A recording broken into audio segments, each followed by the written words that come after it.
Hello ladies, I am excited to talk tonight about a somewhat controversial topic, at least a sizzling topic, that's all too common with online dating and with a lot of the early stage of a relationship being built over text. You know, back in the day, there A, were no apps or online dating sites, but B, even when you were getting to know someone, it happened mainly over a phone call or a conversation or going on a date and taking a long walk, and now it feels like a lot of nuance in relationship happens over text. You know, someone deciding if they want to see you again or not, or ask you out again.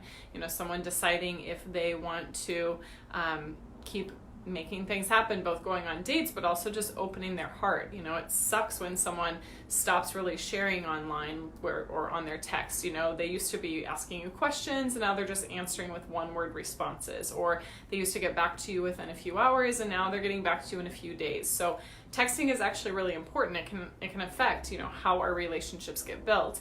And particularly, I want to talk tonight about what happens when most of the time it's the masculine partner, but it can be the feminine too. Hi, Anna. that makes the relationship go into a more physical direction than maybe you're ready for.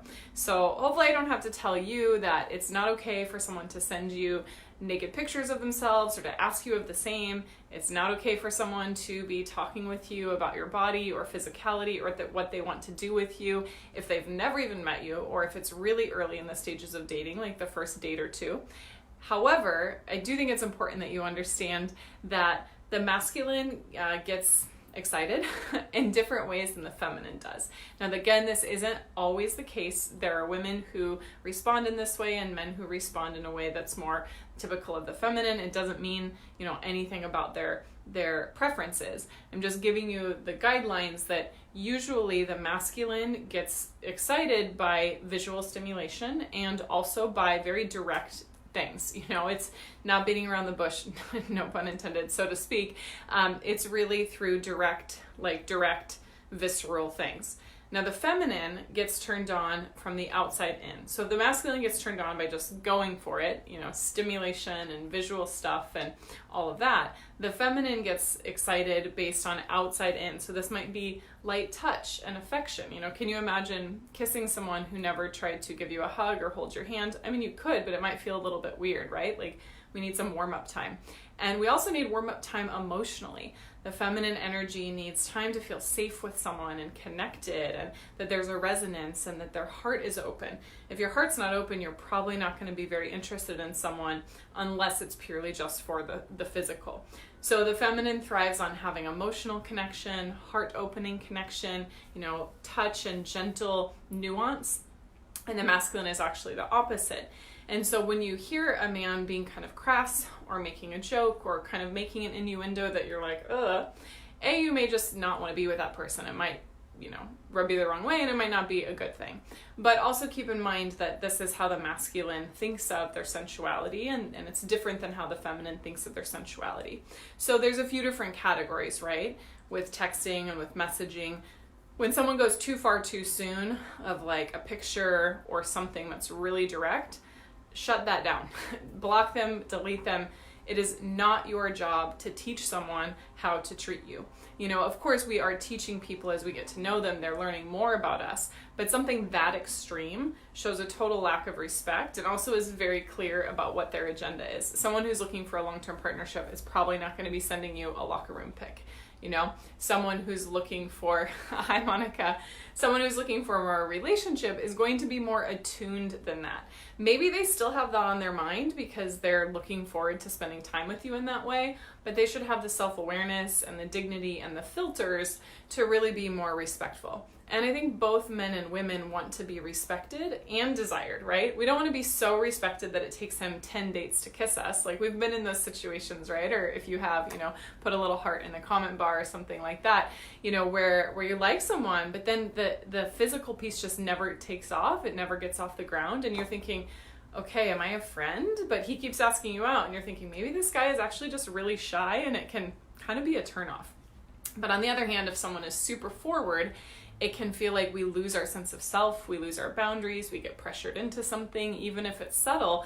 You know, it can set a tone for a relationship that's not maybe where we want to put all of our energy.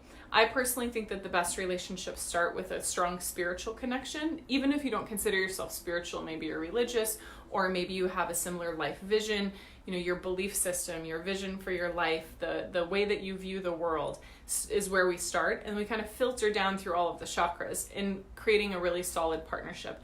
It can go the other way first too, where you start with the physical and then it builds. But I think it's nice to start with what do you want out of your life? What are you passionate about? What do you believe in? And then work down through the emotional piece, our heart, and then the identity piece, who are we and what excites us and what has happened in our life so far, and all of these more personal details. And then it goes into more the second chakra, which is our sensual center, and the first chakra, which is okay, are we going to build a life together? So I'm kind of getting on a tangent, but the point is that there's nothing wrong if you want to just start with a more physical relationship, but I really encourage you to have your text messaging and your dates and all of that be well-rounded. Talk about a variety of things and don't feel pressured into doing something or talking about something that you're not ready to yet. Sometimes men will ask a question and we might be caught off guard and we don't know what to say in response. A simple response is just, thank you, I'm not ready to talk about that yet. And that will tell you a lot about the person's respect for your boundaries. If they're bullying you or saying, oh, come on, or you're such a tease or whatever it is, then it just tells me that they're not respecting you and your boundaries and what you need and want. And that's a problem in my mind. So sometimes we're being playful and someone's just kind of flirting with you. So I'm not saying this is an ironclad rule, but just notice if someone takes it too far in the beginning, maybe you should just block and delete that person. If they're kind of taking it too far in terms of innuendo or asking you questions or pressuring you, set a healthy boundary. And if they don't respect it, you're learning a lot about their character. So often in dating, as women and as human beings, we think that if something doesn't turn out the way that we want it to, it's our fault, we're a bad person, there's something wrong with us. But sometimes something doesn't turn out simply because they're not the right person for us. And I'd rather have you know that sooner rather than later and really stay in your power than blame yourself for something down the road. And of course, every relationship can change and shift and get better and all of that, but it's really important that you stay connected to yourself and to what feels right for you. And what feels right for you might be different than the person that you're getting to know, and that's okay. I'm big about holding differences. Each person can kind of hold their viewpoint.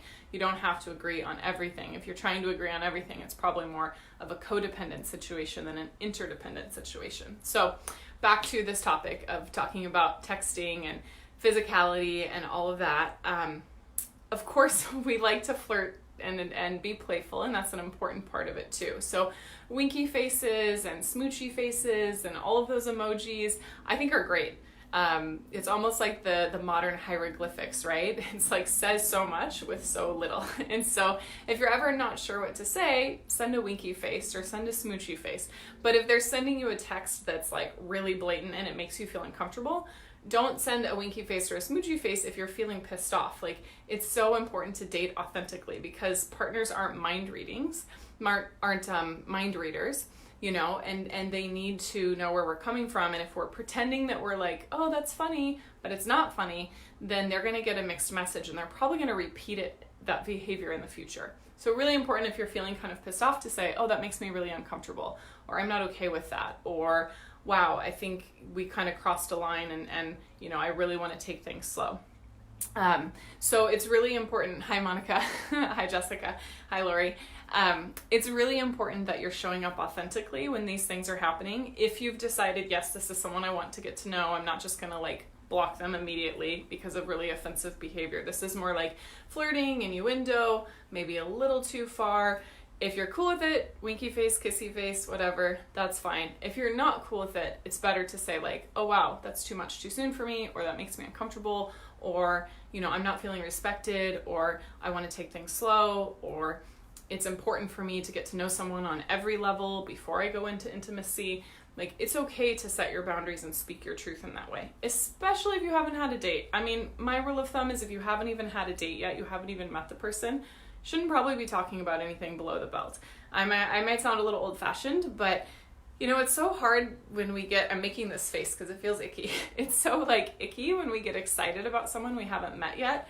We get emotionally excited, we get physically excited, we maybe get over our head a little bit, and then we get disappointed, right? If we meet them in person and they don't live up to our expectations, Or if we never meet them in person, like that's the worst, is when someone is just messaging you for weeks on end, not asking you out, not moving the relationship forward, and you've already opened so much, shared so much about yourself or your life. And so, it's important that you move through the process, so to speak, more quickly. And this is something that I teach my clients, the women in my program, Queens of Pleasure. And Queens of Pleasure is all about dating like a queen, attracting your king, and feeling good along the way, feeling fabulous along the way, and really embodying your femininity.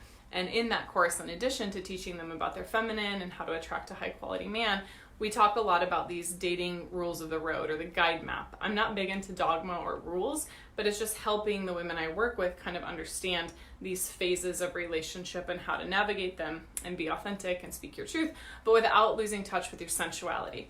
So some of you listening to this might be like, oh, that never happens to me. I never have guys send me weird things or ask, for innuendos. I just get friend zoned all the time. So for those of you ladies who are listening and watching who get friend zoned, there's a good chance that you're not in touch with your sensuality. Doesn't mean sexuality, it just means sensuality. And that means the 5 senses, being connected to your body, being connected to your environment and the moment. And some of us are afraid to connect to that because we have in the past and we've been hurt or abused or otherwise, or we've been shamed or ridiculed. Maybe it wasn't safe in our family to be expressive of feminine energy. Or we might just be afraid because we live in a really suppressed, society, to feel embodied, to feel feminine, to feel sensual. We might feel like we're opening, the gates and we don't know what to do about it. So when I talk about sensuality with my clients, it's about really doing it in a way that's authentic. We have so many different expressions of the feminine. Each person expresses the feminine differently than the next person, including men. Men have feminine energy too. But it's really giving yourself permission and feeling safe and being led through the discovery of your feminine energy in a way that really feels congruent with who you are and the relationship that you want to create. But if you're getting friend-zoned, you're probably not in touch with your feminine or your sensuality. Or ironically, every once in a while, women that I work with who are very conservative, they will actually attract a lot of men who are kind of talking with them about these weird things. And as much as, modern day spiritual practices will say, everything's a mirror, everything's reflecting something back to you. Sometimes it's mirroring what's in our shadow, something that we're not looking at. So if you're someone who's getting friend-zoned, you might not be in touch with your sensuality. But similarly, if you're someone who's getting a lot of physical innuendo and, sexting texts and all of those things, you might also be suppressing your sensuality so much so that it's almost like that is catnip. I'm not blaming you for this happening. I'm just kind of expressing why it might be happening, is that it's like your opposite is attracted to you. Someone who's way overt with the physical intimacy piece is getting attracted to you because you're not in touch with that part of you. And again, this looks different for every person, and you can still do this in a way that's safe, but it is really important that you have a healthy relationship with your sensuality so that you can show up in an integrated way and attract a partner who's integrated too. So I know we covered a lot tonight. We talked about, what to do if someone is getting physical with you over text too soon, how to deal with that. We talked about how to know these kind of rules of the road or guide map for opening your heart and for when to set up a date and when not to set up a date. I think the sooner the better, but there's specific ways, that you can kind of express that without feeling like you're getting in your masculine or focusing on the logistics or being demanded. And that's the sort of stuff that I teach my clients. And then there's also this aspect of the patterns of attraction, who are the type of people we're attracting and why. And a lot of times that has to do with our own comfort level with our sensuality and knowing our boundaries and being authentic in the way that we're dating without shutting someone down, but without also like leaving the door open too long if it's just not a good fit. Sometimes we feel guilty, like, oh, I can't block him or delete him, or oh, I should just go along with this. No, authenticity is so important. So I'm going to leave you with that. Encourage you to date in a way that feels really authentic. And if this is something that you struggle with, think about right now, like what's going on in your body and your heart as you're listening to this. Are you thinking, gosh, I need some help with that?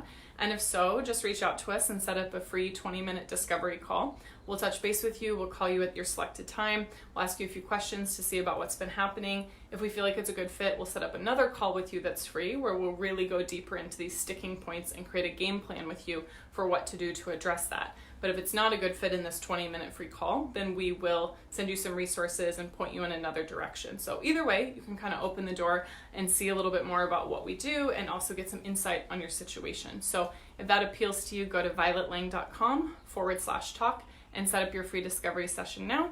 And ladies, enjoy the process of dating. Summer is a great time to be dating, but be in your heart, be in your body, be authentic, and don't be afraid to set those boundaries and be connected to your sensuality along the way. Sending you lots of love. Mwah.